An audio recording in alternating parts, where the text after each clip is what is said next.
Mexico City is burning. POV, you thought the death of a drug lord would bring peace. Think again.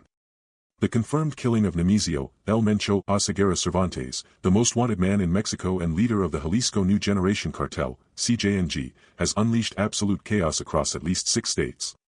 According to reports from Mexico's National Security Council, at least 89 people have been killed in the 72 hours since the announcement, with cartel gunmen battling each other, and the military, for control of lucrative trafficking plazas. President Andrés Manuel López Obrador went on national television this morning with a message that's pure gaslighting. Order is being restored. The state is in control, he stated, flanked by military officials.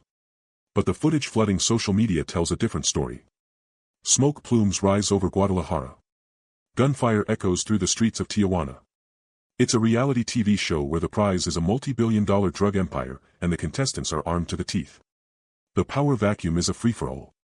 Rival factions within the CJNG, led by El Mencho's lieutenants, are turning on each other. The Sinaloa cartel is seizing the moment, pushing into former CJNG strongholds. Local police departments are either hiding or collaborating. The Mexican army is stretched thin, deploying thousands of troops to hotspots in Jalisco, Michoacán, Guanajuato, and Baja California. A senior U.S. DEA official, speaking on background, called the situation a predictable nightmare. We're watching a syndicate fracture in real time, and the shrapnel is hitting civilians. Then, the signal cut through the noise. In a secure annex of the U.S. Embassy in Mexico City, an encrypted data burst was intercepted. It wasn't from any known cartel communication channel. The encryption protocol was military-grade, a ghost in the machine. The raw data was a scrambled mess, but its metadata had a digital fingerprint that raised every red flag in the intelligence community. It was broadcast on a frequency reserved for extreme contingency protocols. The task of decryption fell to a lone analyst, call-signed Maya, buried deep within a CIA forward operations unit. Her workspace is a cave of glowing monitors in a nondescript office building near the embassy.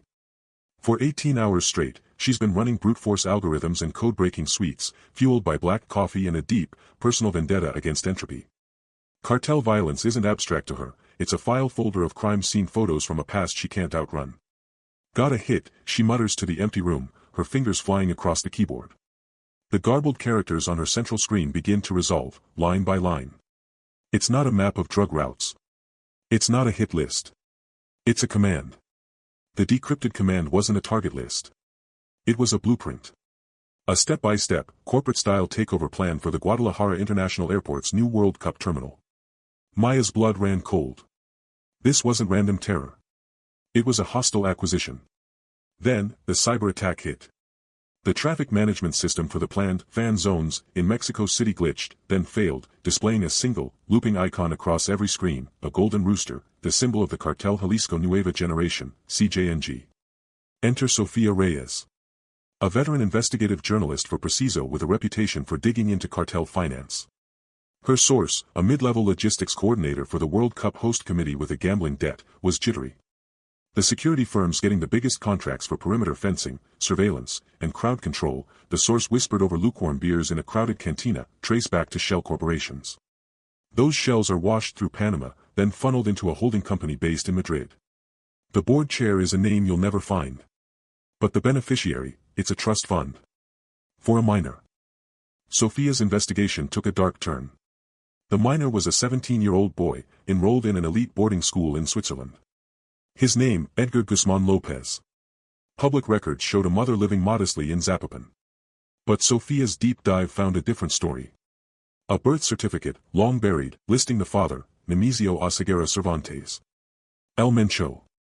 El Mencho's secret successor isn't some brutal sicario, Sofia typed in her encrypted draft, her heart pounding.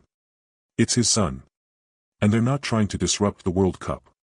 They're using the chaos as a smoke screen to buy their way in. They're becoming the security. They're becoming the logistics. They're institutionalizing the cartel. Her story was almost ready. She needed one more piece, proof of the Madrid company's direct link to the CJNG's financial warlords. She arranged a final meet with her source at a seemingly safe location, a well-lit, public 24-hour gym on the outskirts of the city. The last place anyone would make a scene, she thought. The ultimate Karen move, expecting safety in rules. It was a trap. She was documenting the gym's CCTV blind spots, a reporter's habit, when the power cut. Not just the gym. The entire block.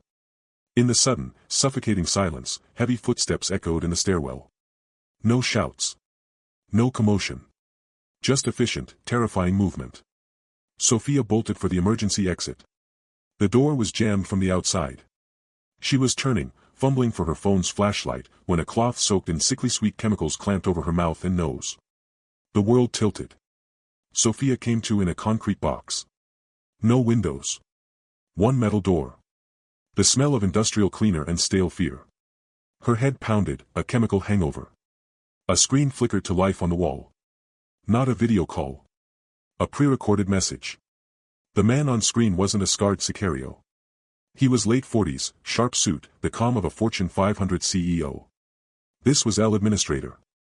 The CJNG's new brain. Señorita Vega, the recording began, his voice smooth, almost bored. You are persistent. A nuisance. But today, you become a witness. You wanted the story. Here it is. The Phoenix Protocol. The screen split. On one side, schematics of Estadio Akron, the World Cup opener venue in Guadalajara. On the other, financial networks, shipping manifests, and a countdown clock synchronized to the opening ceremony. The world will watch Mexico celebrate, El Administrator continued. They will see our national pride. And in that moment of maximum global attention, they will witness its collapse. A coordinated, multi-vector attack. Not on the stadium itself. Too crude. On the city's nerve center. Power grids. Water treatment. Communication hubs. Transportation choke points. All timed to the president's welcome speech. Sophia's blood ran cold. This wasn't about terror for terror's sake. It was a business move. A hostile takeover of a nation's stability. The resulting chaos will be blamed on rival cartels, on failed intelligence, he said, a faint smile playing on his lips. The government will be forced to declare a state of martial law. And in that power vacuum, new agreements will be made. New corridors of control established. The CJNG doesn't just move product. We move realities. The phoenix rises from chaos. The screen went black. The door clicked open. Her salvation was a man she'd have called a conspiracy theorist a week ago. Marco El Fantasma Ruiz, a former federal police cyber-ops specialist turned ghost. He was the source's source. He'd been tracking the gym, saw the blackout, and used an old sewer maintenance map to get in. Move, now. Your Karen gym trap got their cleanup crew dispatched. We have maybe 8 minutes, Marco hissed, pulling her into a dank tunnel. As they moved through the underground labyrinth, Marco laid out the intel. Phoenix Protocol is a distributed system. The trigger isn't a button. It's a sequence of validated signals sent during the opening ceremony. The first signal is a financial transaction, a massive, disguised crypto payout from a shell company called Phoenix Holdings to a network of contractors.